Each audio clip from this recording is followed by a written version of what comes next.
Hello and welcome to another Doctor Assistant 1 video. Today I'm doing a review of the free comic book day issue of Doctor Who, almost said magazine there, but Doctor Who comic book by Titan Comics. What was I going to say? I almost didn't get this one, and also before I forget, I'm gonna have to probably whiz through / rush maybe partway through this review, or this review will be hopefully a little bit quicker than usual because I have low battery on this video camera. So yeah, even though I've just remembered something else, but yeah, I'll keep that thought to myself. I don't know why, I just want to, so no.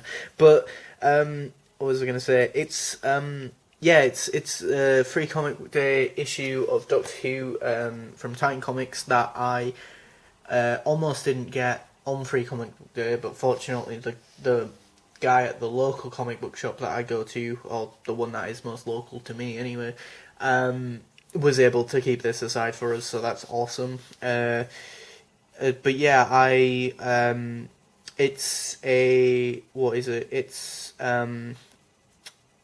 obviously got Joe Martin on the front of it. I don't know why I even had to say that. Also known as the Fugitive Ruth, or the Fugitive Doctor, as played by Joe Martin. I love the sort of tie-dye, spirally, very sort of Pertwee-esque, almost like cover / title sequency, vortexy thing going on here. The free comic book day thing doesn't look too obtrusive in that, and then 2022 to obviously tell you that it's this year's issue, or freebie even, and then it's got the adventure starts here sort of thing. So obviously, much like with most, if not all, of the free comic book day comics, it's the beginning of a new arc sort of thing, and then there's just loads of info on quotes and stuff from different outlets saying how amazing this thing is. The fact that or in June that the Ruth Doctor / Fugitive Doctor thing is going to be getting an actual ongoing brand new story in the Titan Comics, which is pretty cool. What's the other thing? The other thing is this Martha and Tennant sort of thing comic, which is a little bit confusing because I don't know when that's coming out. I don't know if it's out now or if it's coming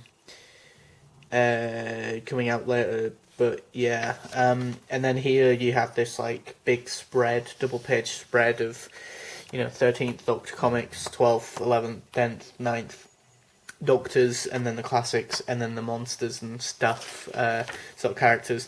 You've also got this thing where they went over some of the art process, which I think is really cool, and I think it's cool because so many new people who maybe have never even picked up a comic book might be picking this one up, potentially, and so I think this is a really cool, unique thing to do. I think maybe in stuff like free comic book day issues, or maybe certain ones like the monsters or Doctor Who events sort of thing, special sort of unique comics, maybe the first one of the classic series ones, whichever the first Doctor was to get a classic series comic by Titan, should have maybe had something like this. Maybe they did, I can't remember.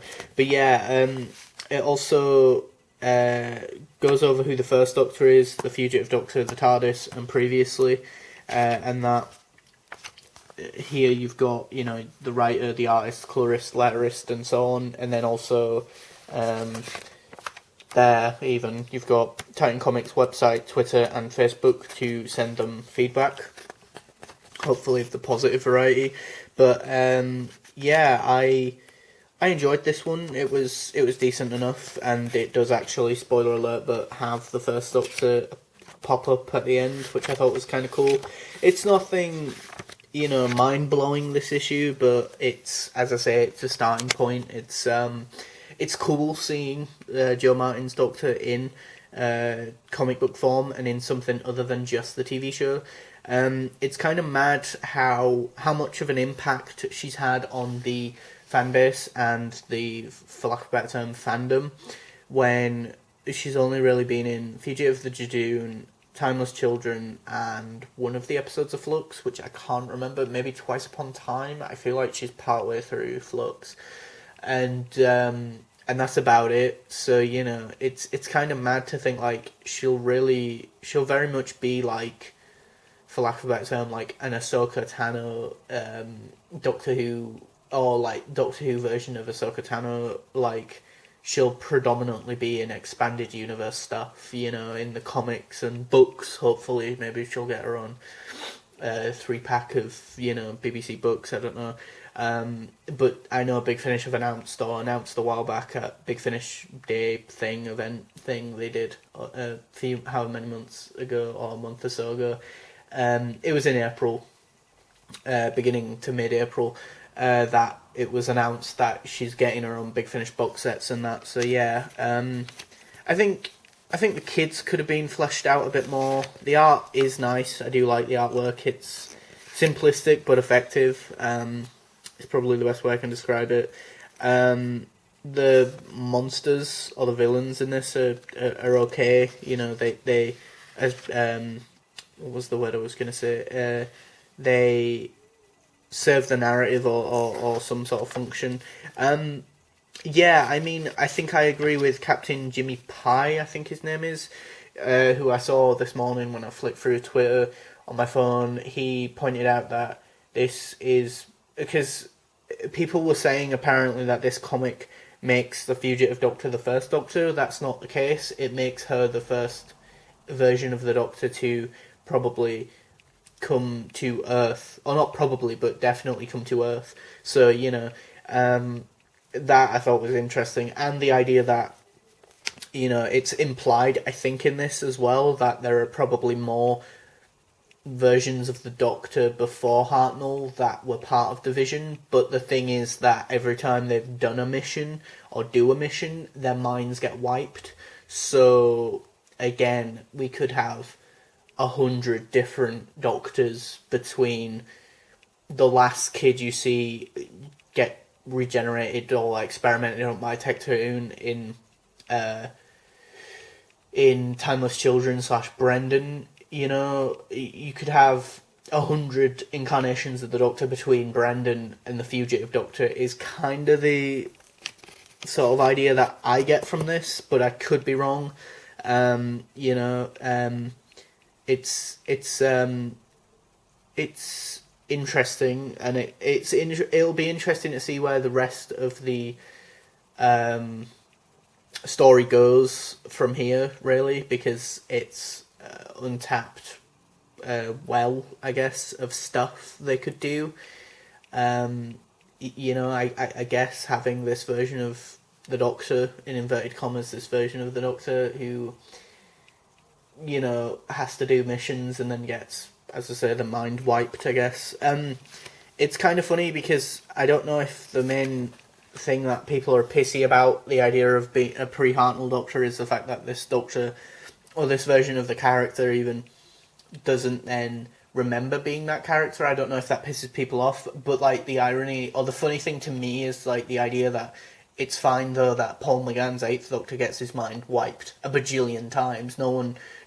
It's to a point where people who are like massive 8th Doctor Big Finish audio fans that like have listened to a lot of his content, from like the box sets to the monthly range to the whatever latest stuff is, like Stranded, make a big joke about it a lot of the time, that it's like, you know, every other couple of stories McGann's 8th Doctor gets his mind wiped. So why is it fine for him when, as I say, potentially some people might get pissy that, you know, the reason why they don't like the Fugitive Doctor or past incarnations before Hartnell is because, one, they don't want to count them, but also that they kind of just get their mind wiped anyway, sort of thing. That might piss people off. I don't know, but I quite like her entrance. It's quite bombastic and loud and in your face, and she's got this weird, cool gizmo, and yeah, it's kind of cool because it's like a big hunking, like, looks kind of like a gun, like she had in the show, but then it's kind of not. It's like this scanning device thing,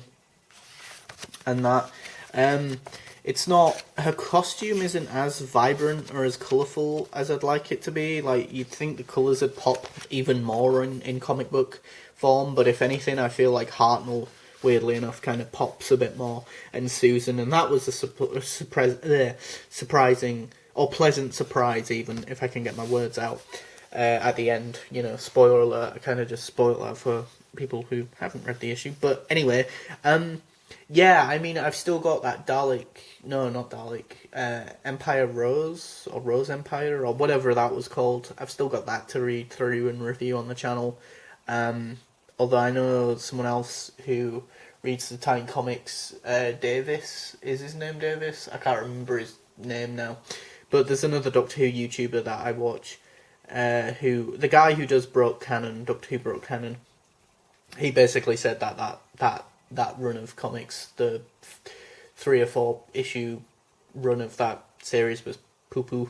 But yeah, so I have mixed feelings of having to read through that and review it on the channel. But yeah, I mean, I don't know, I like Rose, but I think she's kind of, yeah, I kind of just want the show to kind of move past her as a character, but then I guess her character is like my generation's Elizabeth Sladen and or Sarah Jane, but the difference is like stop bringing her back then, I guess, kind of is kind of the point that I'm trying to make. I don't know.